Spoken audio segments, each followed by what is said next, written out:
السلام علیکم ورحمۃ اللہ وبرکاتہ۔ عبدالکریم آزاد مخاطب ہوں۔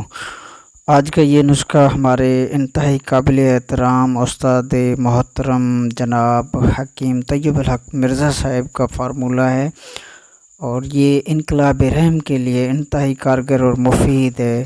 انقلاب رحم یعنی کہ رحم کا باہر نکلنا۔ تو اس کا طریقہ یہ ہے کہ پوست تخم بقائن یعنی کہ تخم بقائن کا جو چھلکا ہوگا، یہ چھلکا 150 گرام، ہلدی 50 گرام، دونوں کو باریک پیس لیں، اچھی طرح باریک پیس کر اس کو محفوظ رکھ لیں، بس دوائی تیار ہے۔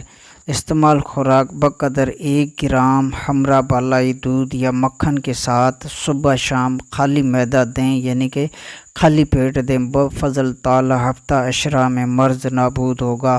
اس کے فوائد: بواسیر، سوزش مقعد، درد مقعد، انقلاب رحم، بوجھ رحم، رحم سے لیسدار رطوبات کا اخراج، جلن رحم، بدبو رحم، بوجھ کی وجہ سے سر درد کے لیے نافع ہے۔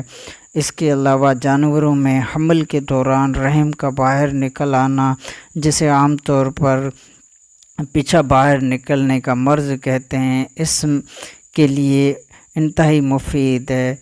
10 تا 15 یوم میں مکمل آرام ملتا ہے۔ جانوروں کے لیے خوراک 30 سے 40 گرام دودھ یا بالائی سے روزانہ 1 یا 2 ٹائم غذا کے بعد، یعنی کہ جانوروں کو غذا کے بعد یہ دی جائے گی۔ تو اس طرح یہ بنا کر فائدہ حاصل کیا جا سکتا ہے۔ آپ کی دعاؤں کا طالب، عبدالکریم۔